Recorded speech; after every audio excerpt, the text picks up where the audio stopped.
Hey,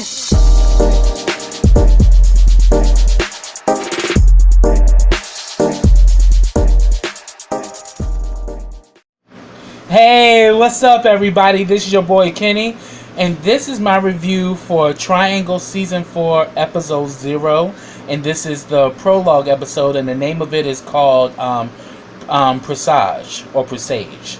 But I was completely on the edge of my seat on this episode because there is so much that is going to go down in Triangle Season 4, and I can't wait, and I believe Triangle Season 4 will premiere October 26th. So we definitely got some time between them, but I'm glad they gave us this. So they gave us a lot to chew on and a lot for us to marinate on until the premiere.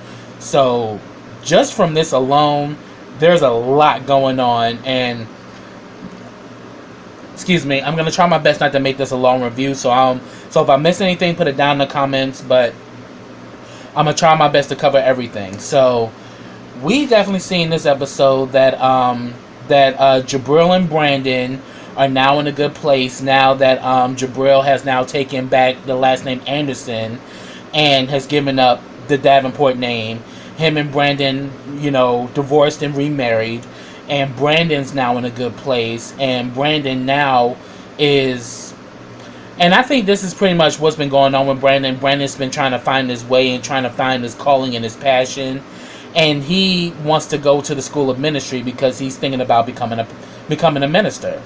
So, of course, this kind of throws Jabril for a loop because he's like, dude, you just got out of school and you're already trying to go back again. But then again, that's pretty much a trial and error when you're trying to find your passion or find something that you love to do.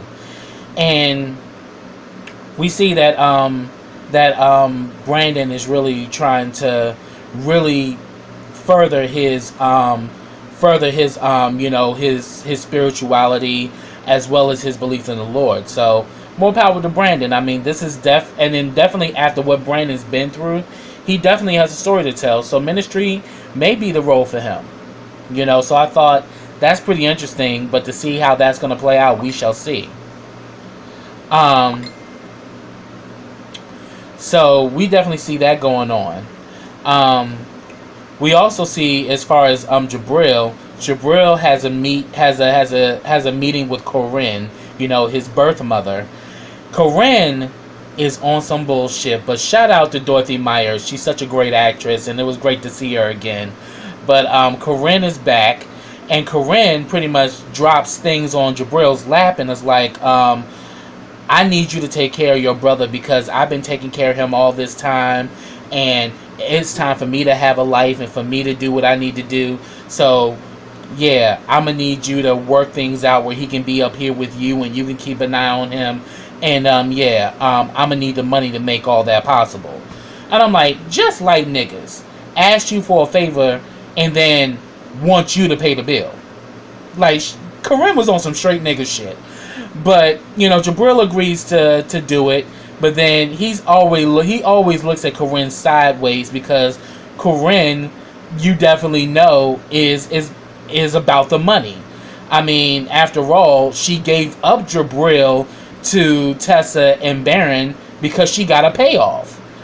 So Jabril already kind of seeing how she is. So he agrees that, okay, I'll do this, but don't expect anything else from me.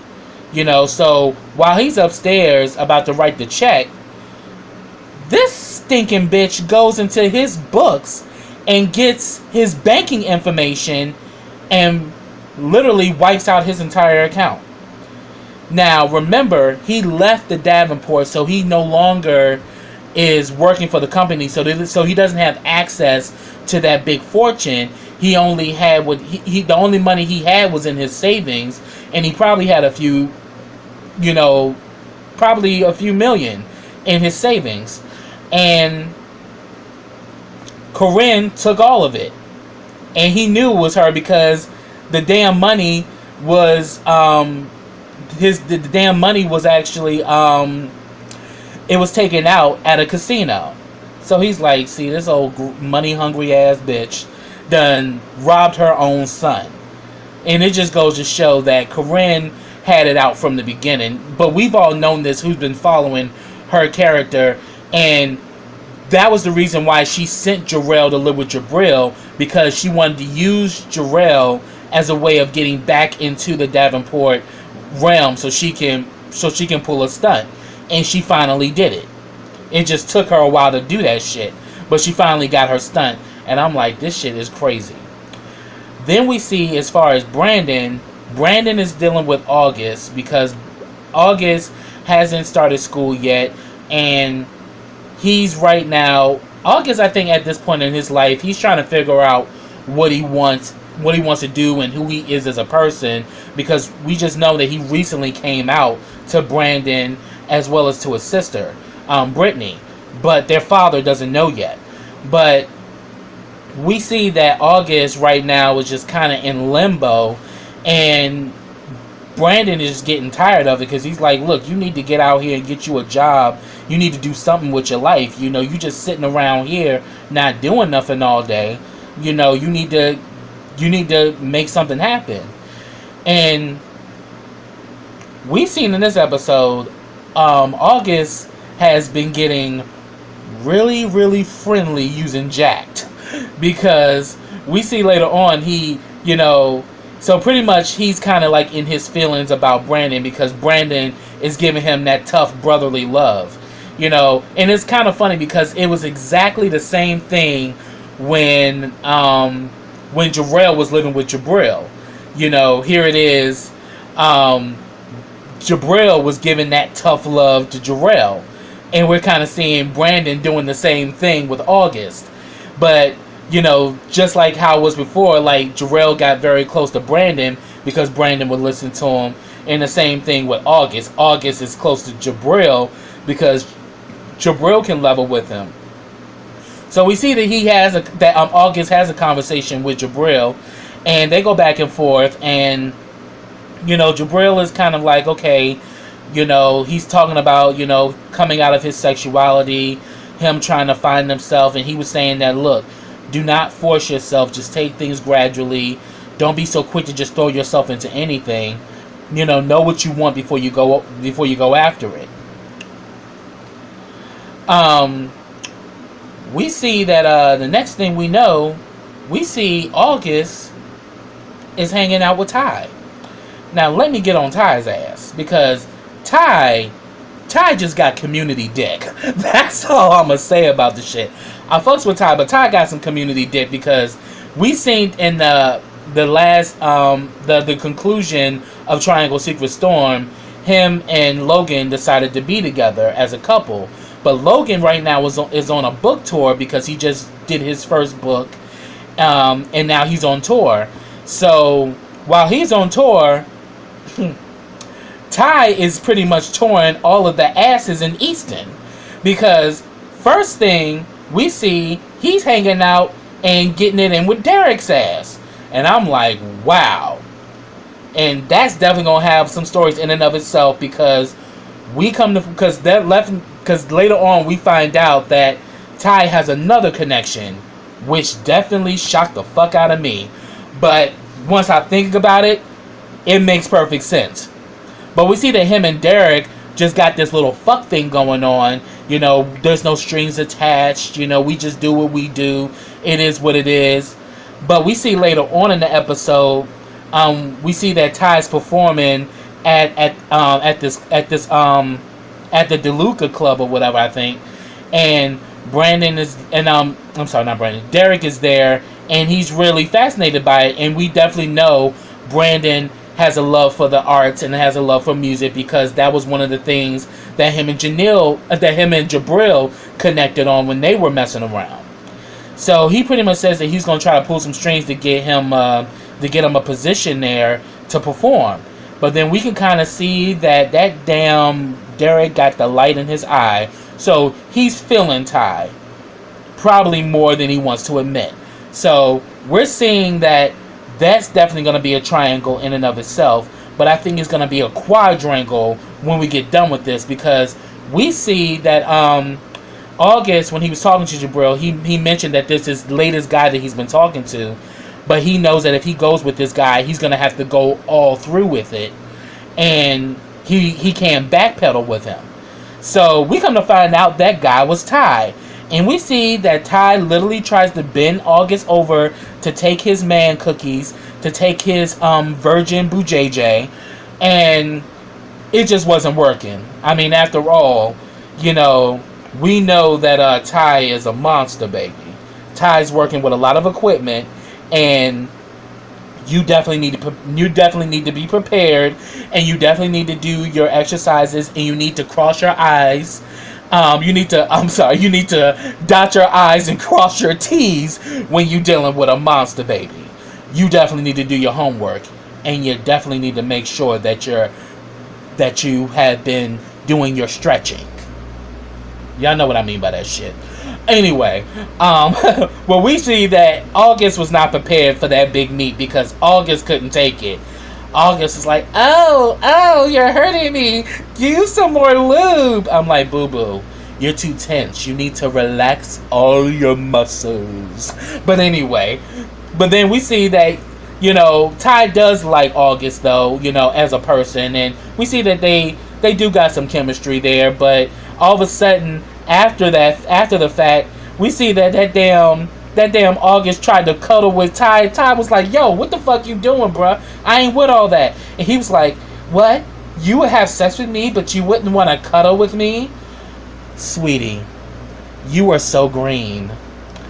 And in Easton, you gonna get that life lesson faster than anything. But I'm like, bruh, you literally are green, because you only get that comfort shit when it's like a person who's really into you. Ty just want the ass, because Ty is in love with Logan. But yeah, that shit was crazy, because I was just cracking up at that scene, because August just couldn't take the meat, and I'm like, poor baby. But I was like, okay, that's interesting. So then, what shocked me was the fact that August also knows Derek too. So all of a sudden we see that he comes over to hang out with Derek to talk to him, and then Derek kind of looked at the camera and was like, now I know you all are gagging, but we met on Jacked. I kind of developed like a sisterly bond with him, so that's the reason why he's here. I was cracking up. I'm like, shout out to Emery Johnson, because he be playing the hell out of fucking Derek. But then we kind of see that he's talking about this dude that he just met or whatever, and why wouldn't he cuddle with me after we almost had sex and all of this shit, not even realizing that they talking about the same nigga, and that the same nigga that Derek's fucking around with also is the same guy that's messing with August. So that's gonna be a triangle in and of itself, because obviously the two of them have kind of somewhat caught feelings for Ty, but Ty has feelings for Logan. So we're going to see how that's going to play out. So that's going to be some shit in and of itself. Another thing I want to touch on that happened in this episode was Clint. Clint is pretty much in his finest, dressed to the T with that nice red jacket. And he's going around singing telegram of apologies to everybody that he's hurt. We see that he goes to see Fallon. And, Fallon ain't here for the bullshit. And she's like, look, you need to go find your forgiveness somewhere else, because you ain't going to find it here. I've been through a lot. I lost my baby. I've been through too much shit. I ain't got time to deal with all this. I'm saying, I wish you well. But no, it is what it is. And the thing about it, Clint has done so much shit, but now he's trying to gain a new leaf by trying to make things right. So we see that he goes through, he pretty much meets up with Fallon. Fallon blows him off.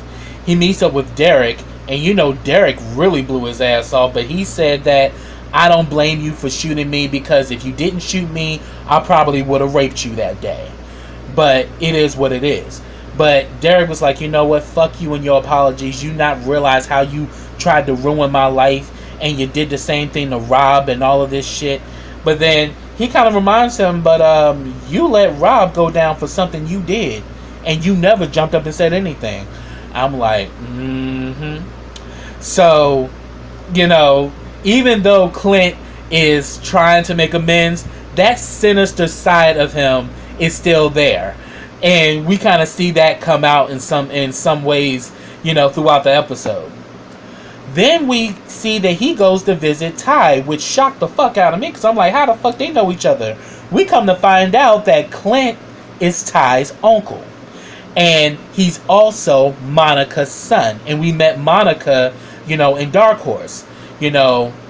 So, and pretty much Ty doesn't want anything to do with Clint nor his mother. And he's definitely mad at Clint because it was because of Clint that he got separated, that their family got disbanded. Because after Monica went down for something that Clint did, she lost custody, and both him and his brother were kind of like left on their own,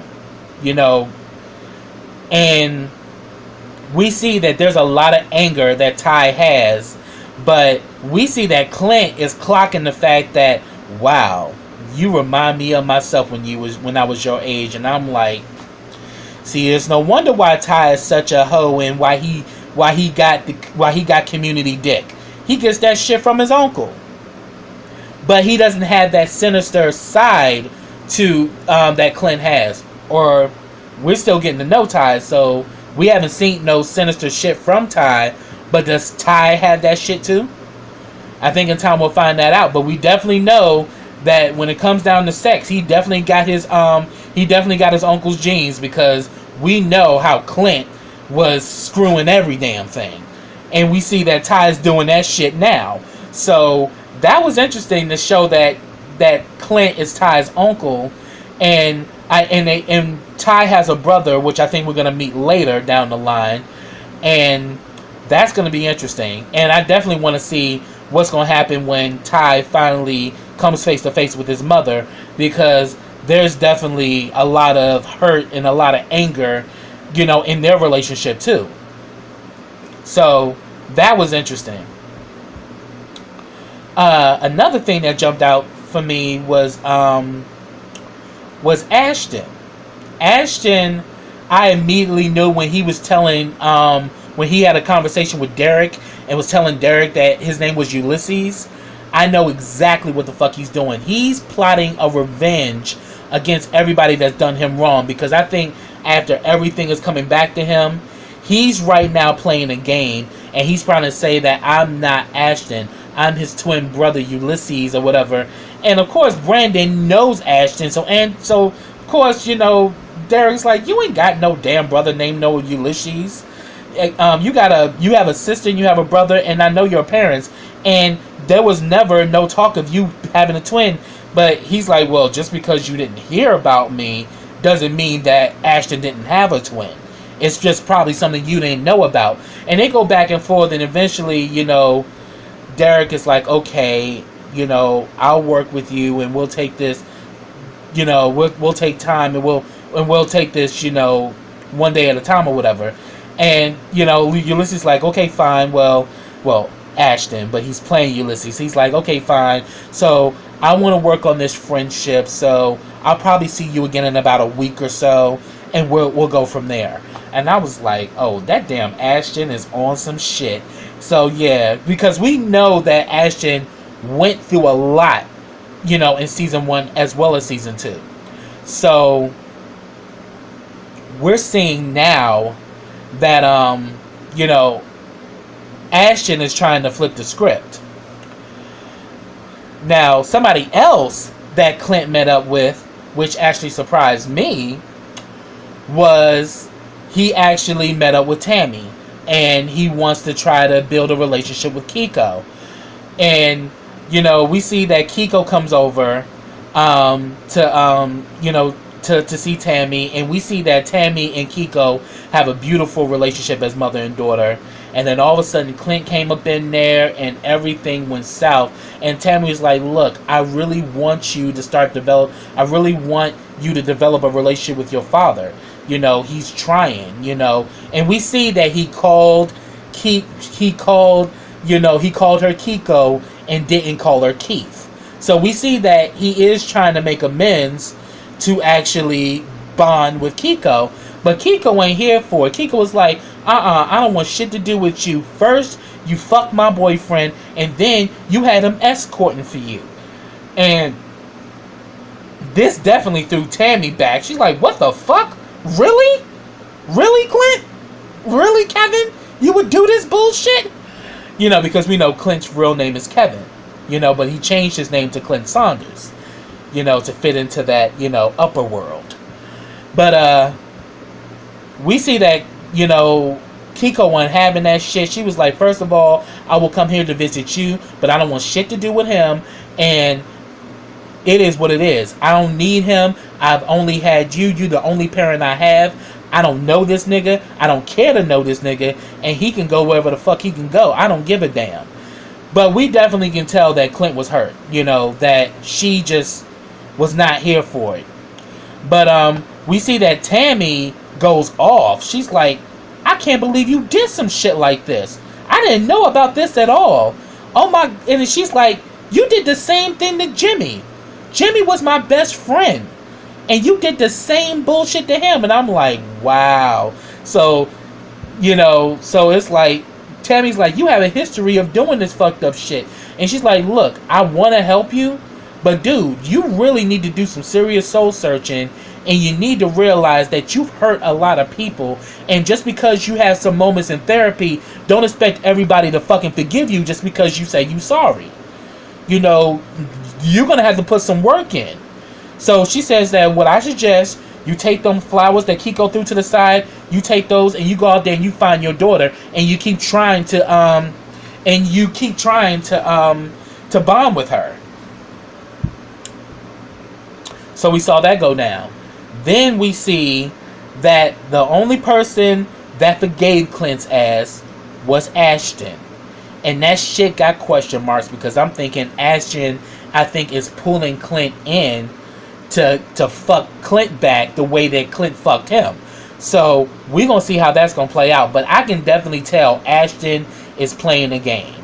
And Ashton is now seeing all the parts and everybody that's done him wrong. He's now trying to get them back in certain ways because he even told Clint, I need you to help me to understand things so therefore I can pay back the people who did me wrong. So of course Clint's like, you mean you trying to be on some revenge shit? He's like, well, I really wouldn't say it like that, but let's just say I want people to get a taste of their own medicine. So we see that, yeah, definitely some question marks there. So I'm like, he's seeing that Clint right now was vulnerable and he's going to play that shit. But yeah, the shit's about to get live in season 4 when it comes down to Ashton. So we're going to see what's going to happen with that. Now, let's see. Oh yeah, another thing that happened, we definitely got scenes with Mason, Kiko, and Brandon. Now we remember Brandon and Kiko haven't been friends in quite some time, ever since that whole situation involving that messy ass Alex. So we see that when they first get together, both Kiko and Brandon are going back and forth, throwing jabs, talking shit to each other. But before Brandon shows up, definitely Kiko and Mason were definitely doing they back and forth like they always do, which we love them for, because they be reading each other down. Like he told her, that, what is up with this old look you got going on? That old hair, that old jewelry. You look like you somebody, like you look like you like you look like a first lady, in the church after she had after benediction or whatever. Like he didn't. I mean, I'm just paraphrasing, but they were kind of throwing those jabs at each other, which we love them for. And then finally, Brandon shows up. Brandon and Kiko go back and forth or whatever, and he's taking jabs, like he's saying that, yeah, but if you're supposed to be my best friend, then you need to learn to keep your fucking mouth shut because you always telling somebody's business, and that's why don't nobody tell you shit. And then Kiko's like, well, you the one who decided to go down the you the one who decided to become a damn drug addict and shit. You know, where's your next pill at? Like, they were just kind of going back and forth.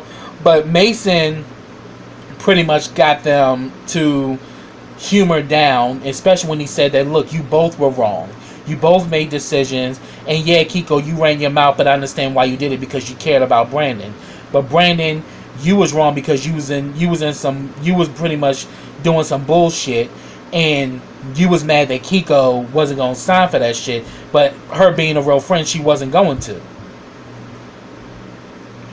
But yeah, that whole situation was crazy, because then the next thing you know, we just got what we all been waiting for. They made up, and she's like, hey, best friend. I was like, yes, because I love Brandon and Kiko as besties, and they just start going back and forth, and you know, Brandon starts talking about Jabril and about them divorcing and remarrying and all that, and we see that this shit is definitely going to come out in season 4 about Mason, because remember, Mason hired a hitman to kill Jabril, but instead he shot Jarrell. So Jarrell right now is pretty much fighting for his life because of Mason's wrongdoing. And we see that Mason is dealing with that grief and dealing with dealing with the fact that, first of all, you just tried to kill your best friend's husband. He's sitting right here with you, and you know, Brandon and like Mason was still throwing shade at Jabril. And personally, I understood why Mason did what he did because of what Jabril did between Mason and Adonis, where he used Adonis to trick Mason. So I understood why Mason did that, but Mason didn't fully think it through. And once he made that decision where he told Jesus he wanted a hitman to kill Jabril, the shit backfired, and now he's groveling with the fact because Melanie is about to have the baby soon, and we come to find out that it's a boy. But the question is the baby an Anderson or a Davenport? In time we'll find that out too. Because here it is, Fallon lost a baby, but Fallon may end up becoming a grandma. So we just have to see. Or how I like to say as far as Miss Fallon's concerned, a glamma. Because, you know, definitely, you know, we know that Miss Fallon is fierce. And so we're seeing that in this situation, we're seeing that Mason is really dealing with a lot of grief over the fact that he almost killed Jarrell. And he knows if this shit gets out, it's really going to hit the fan. And yeah, you're going to have enemies all around, because you're going to make an enemy out of not only Jabril, but you're going to make one out of Brandon and Jarrell and even your own sister. Because your sister does care about Jarrell, and the fact that she will find out that you were the reason why Jarrell got shot and that her baby could possibly grow up without a father, yeah, shit ain't looking good for Mason. So we see later on Mason goes to meet up with Jesus at the bar or whatever, and Jesus admits that he's still in love with Mason, but Mason is just mad and he's going off. But Jesus let his ass know, like, look, I told you not to do this, but you advised me to do this shit, so I did. But once you put out a hit, you can't take it back. They ain't how the way the mafia runs, so you should have just never done it in the first place. But we see that Mason is dealing with a lot of grief, and he's definitely shaken up, you know, because here it is, his sister's about to give birth, and the possible baby father is still fighting for his life off of a decision that he made. So we're definitely seeing that Mason's going to definitely have a lot of drama in season 4. So I can't wait to see how that is going to show its head, because that whole situation was crazy as well. Oh yes, and then there was also a quick scene between Fallon and Brandon, because Fallon, after talking to Clint, wanted to go talk to Jabril, and she got her and Brandon go back and forth, and she was like, you know what, you and your trifling ass son stay the fuck away from me. Why the fuck you here? And all this shit. And then Fallon was also throwing her shade like, I know you feeling yourself right now because now that you've gotten clean and sober, but boo-boo, you only 2 seconds away from your next pill, so you need to sit the fuck down and stop trying to act like you so self-righteous. And then he fucking said, bitch, close your legs to gay black men. I I was through. But we definitely knew that sent her to a car because, you know, he knows about her and Christian. And she was saying, he was like, how low can you go that you would actually end up shacking up with your brother's ex-boyfriend? Like, how pathetic is that? And Fallon goes in her car and starts screaming and starts flipping out because it's like, yeah, Fallon has had a bad luck with men. And we've definitely seen that in Davenport Diaries. You know, Fallon got man troubles to last her decade. So it's just like she just can't find Mr. Right. She's this fierce, beautiful woman, but most of the men that she's been with have been gay men. You know, even the man she was married to. Go figure. So we definitely seen that go on. And then we also got a scene with Brandon and Jesus. I'm sorry, with Derek and Jesus. You know, they cousins, and they pretty much talking, and he's pretty much sharing with Derek that he's still in love with Mason, and he was like, "Oh my God, you're not over that motherfucker for real?" She's like, "Shoot, you need to kind of keep yourself busy." But then he lets him know that, yeah, I'm just out here doing me. I'm not having no attachments. I'm doing me, and you know, I'm just living my life, and I'm free, you know, because ain't nobody telling me what to do, ain't nobody holding me down. And then he talks about, you know, and pretty much what Jesus is saying is that he needs closure from him and Mason.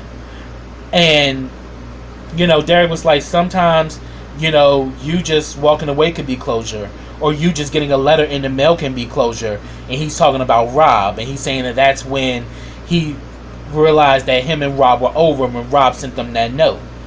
But bitch, you could have been taking your ass up to the jail to see his ass. After all, he did take the rap for you. Just saying. But we definitely know that Derek, we definitely saw it in this episode that he's kind of somewhat catching feelings for Ty. So we're gonna see how that's gonna play out. Because it's kind of like somewhat similar to what he went through with Jabril. You know, they both have a love for art and have a love for music, and that's the thing that Derek is drawn to. So we're gonna see how that's gonna play out. But yeah, but I think I pretty much covered everything. If I missed anything, put it down in the comments. I love to hear from you guys because I want to try to. I hope I caught everything, but if there was something I missed, put it down there. I'd love to hear your thoughts. But because I don't want to make this a long video. So that's what I have. So subscribe to brtbtv.com. If you have not already done so, the link is in the description box. You know, click it. You know, subscribe today to brtbtv.com because Triangle Season 4 is going to be a fucking detonator. And there's going to be some explosions left and right. And I'm so here for the bullshit. And I'm so here for everything that's about to take place in Triangle Season 4. Also, check out the Triangle Fan Club on Facebook where you get everything BRTBTV. You get posts from fans as well from the cast and crew, and also updates from the creator Caesar Williams himself. So definitely, you know, check out brtbtv.com and Triangle Fan Club on Facebook. Also, subscribe to my channel. Click that bell so you can get notifications every time I drop a video. Also, you can find me on all of my social platforms listed in the description box. Also, like this video, comment on this video, and share this video. And I will be back with the premiere of Triangle Season 4. So until then, everybody, take care.